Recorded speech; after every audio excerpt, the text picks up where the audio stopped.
What is going on, everyone? Well, I'll tell you. Last week, the Cincinnati Zoo and Botanical Garden, my home park, made the biggest announcement in its history. I know. I said I would feature the aviary of the Toledo Zoo. I apologize, but I felt like I wouldn't be able to hold my breath long enough until I got this out there. The Cincinnati Zoo opened in 1875, established in 73, making it the country's second oldest zoo. It's been known for displaying and breeding some of the world's rarest creatures, like the tarsier, the shoebill, red-shaped-duck longors, and hundreds more. Over the years, the zoo progressed to be one of the top parks in the country, sneaking in into top 10 lists of the best zoos in America. But as time progressed, exhibits started to look more outdated when compared to newer attractions at other zoos. Every couple of years, the zoo opened a brand new or renovated exhibit, but in 2018, they revealed something huge. A brand new master plan that will be completed between now and 2025. So I'm here to break it down for you. I'll go in order of when these proposed attractions are set to open.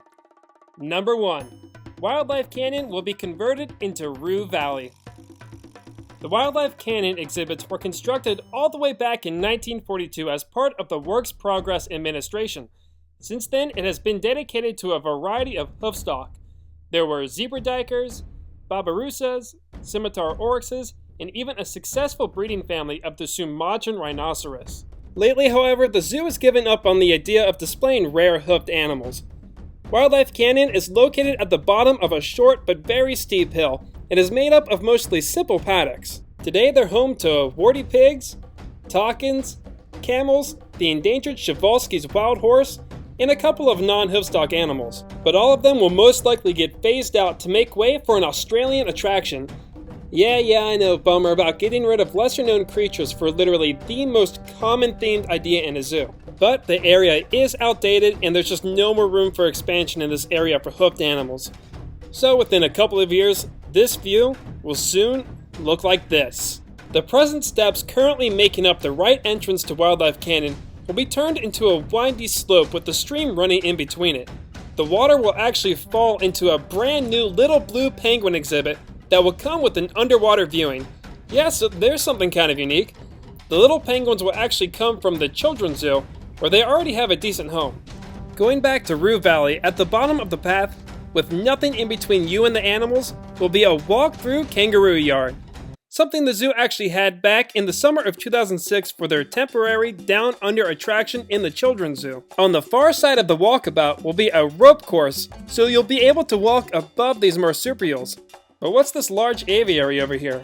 Well, it's actually the existing Eagle Eyrie, which is basically two large flight cages combined into one.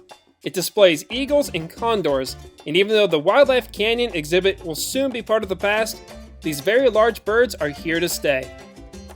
And all of these renovations are set to be complete in 2020.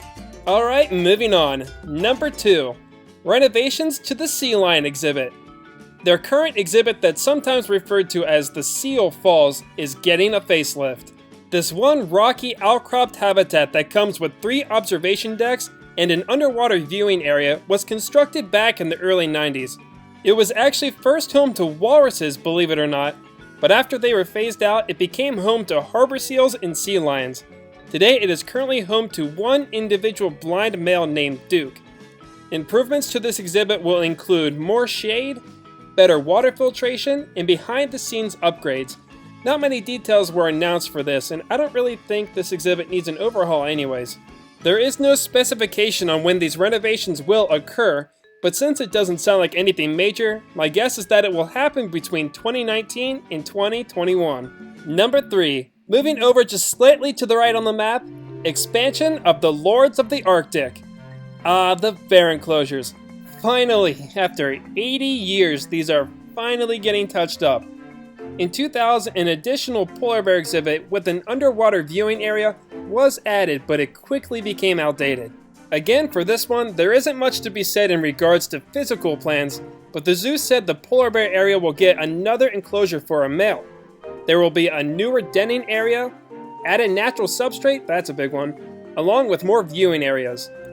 So hopefully that means their area will take over the current black and spectacled bear exhibits, which desperately need to go. And something I wish most of all, that the moats are filled in as well. The zoo did not make a graphic for this one, so here is my idea of what it might look like, so don't take my word for it. Like the last one, no announcement has been made of when these renovations will take place, so I estimate the expansion will happen between 2019 and 2021. Moving along, number 4, a parking garage. The animals aren't the only ones being benefited from this master plan. What has been rumored for over 10 years now is finally becoming a reality. With attendance rising every year, there's been a major problem with overflow in all of their parking lots during the warmer seasons. This will be resolved with a new 1,800-car parking garage. The safari parking lot will be cut off and will be the new site of one of the zoo's biggest animal attractions. The parking garage will be located here, and another bridge will be added to connect to the zoo's main entrance. So this will look like this in 2023. Now let's go to number 5, something that's a little more exciting than a parking garage. Rhino Reserve's major upgrade. The Rhino Reserve paddocks were constructed back in 1935 and were known as the African Veldt. But they've honestly stood the test of time and only received a slight renovation in the mid-90s.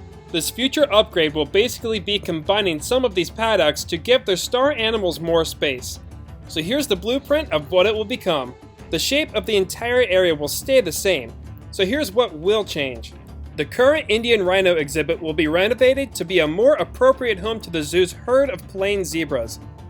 The current main black rhino yard will be combined with the smaller black rhino exhibit to create one large yard for females and their future offspring. The description, however, implies that the zebras and the rhinos will coexist, and together this will be all one big habitat. But that's not quite it though. The current zebra exhibit will be home for their black rhino male, since the males live solitary lifestyles. The other half of Rhino Reserve, the flamingo, bongo, and okapi exhibits will basically remain untouched, with the exception of one small thing. It appears instead of a rock wall, the two African hoofstock will be separated by a pool or a moat. So here's what this area may actually be losing. Yes, it appears the zoo may be phasing out the Indian rhinoceros, most likely due to the fact that they plan on being even more successful in the black rhino breeding program, which is fine by me. I mean, they're still a critically endangered species that needs help, and the zoo has proven that their black rhino numbers will grow, while their Indian rhino breeding program has failed. Regardless, at least some animals are getting an upgrade. And this view will eventually look something like this, and we'll have to wait for it until 2023. And now for the big one, possibly the most important exhibit the zoo will have in the coming years. A brand new multi-acre elephant complex. Yes, it's actually happening. After pretty much having the same elephant exhibit since 1906 and 2001, the zoo isn't just updating, but they are giving their elephants a brand new state-of-the-art home. The current elephant complex only comes out to be just over 1.5 acres, the third largest area in the zoo. There are 2 habitats, one on the right for their females, and one very small yard for a bull.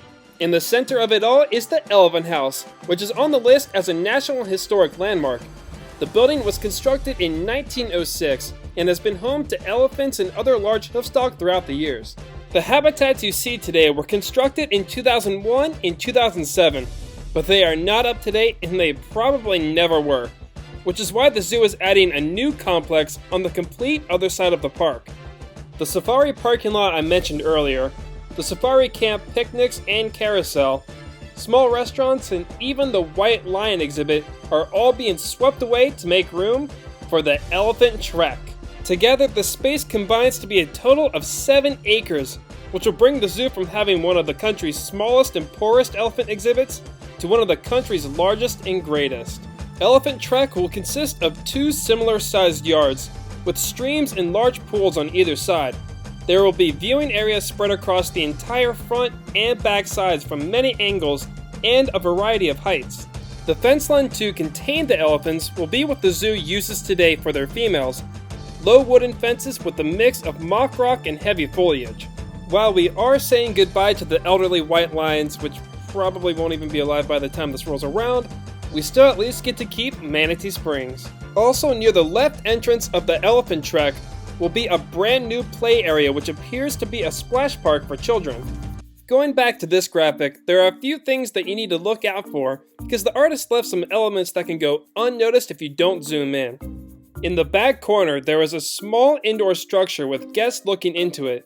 I'm guessing that the elephant track will come with an aviary, although most likely it's just a small cafe. But speaking of the white lions, if you look over to where they currently are, the land will be converted into an island. It's filled with many wooden chutes and rope and even has viewing shelters on either side. It wouldn't surprise me if this was a brand new gibbon exhibit. I mean, they already have 4, why not add a 5th? And the most surprising thing that someone pointed out to me was this low-ceiling glass building that also has a guest looking into it.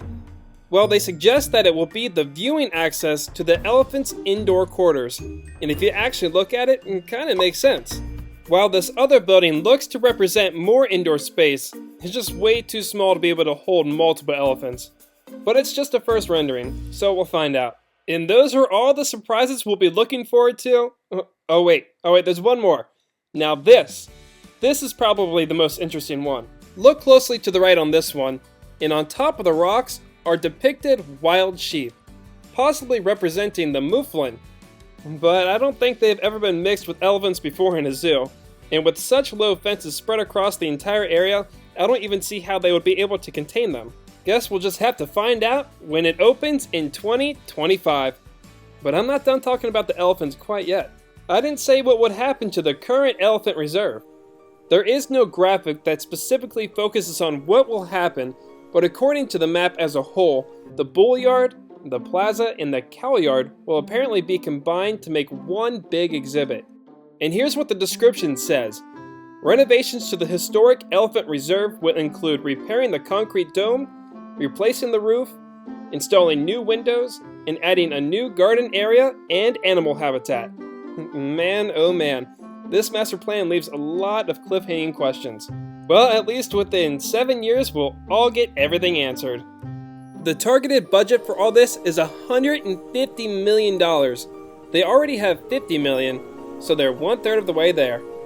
If you'd like to contribute to the campaign More Home to Roam, you can donate by clicking on the link above or in the link in the description. Well, I don't know about all you, but I am beyond excited for this. It seems eventually the Cincinnati Zoo will one day sneak its way back in as one of the top zoos in the country. Seriously, when the zoo came out with this, I researched and announced this elsewhere for 3 hours when I should have been working. Oh wait, I think my boss is subscribed to this. Anywho, if you made it this far, thank you so much for watching.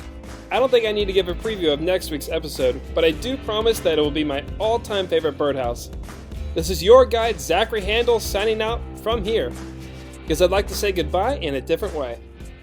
Hey guys, it's finally nice to talk to you from this angle. And thank you so much for watching. Like, subscribe, whatever you want. Based on YouTube's new monetization rules, I won't be able to expand zoo tours until I hit 1,000.